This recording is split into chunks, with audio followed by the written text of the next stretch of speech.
Երեխեք, դուք էլ եք գտել շուչոկը։ Հա, ես մետրոյում գտա ու ինձ մետրոյում էլ թողել եմ։ Հիմա պապան անընդհատ մտածում է, ես գնում եմ երրորդ մասից Բաղրամյանից երրորդ մաս։ Ես էլ իմը կպցրել եմ փողոցային շան վրա։ Հիմա երևի արդեն հասել է Սովետաշեն։ Ես էլ համալսարանում եմ գտել ու գցել եմ կուրսեցի սպայուսակի մեջ։ Ինքը դասերից հետո միանգամից պիտի գնա Կիպրոս հանգստանալու։ Շատ լավ է։ Ալեքսին չեմ զգուշացրել։ Հա, Ալեքսին էլ էր չէ գրկել։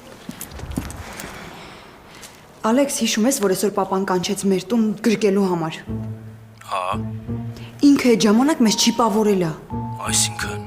Դե այս սարքերա տեղադրել մեր վրա, որ ուր գնանք տեսնի։ Հիմա դու ուր ես։ թատերականում, բայց Աննան տղաների զուգարանում է։ Մտա աղջկա շորերը փոխեցի մարդավարի շորակա դուրս եկա։ Լավ, Ալեքս, ամեն դեպքում իմացի, որ ժուչոկը հանես նոր Աննայի շորերը վերցնես։ Երեխեք, եկեք գնանք պապային ասենք, որ էլ սենց բաներ չանի։ Բոլորայա լինելու ու ահավոր կինո։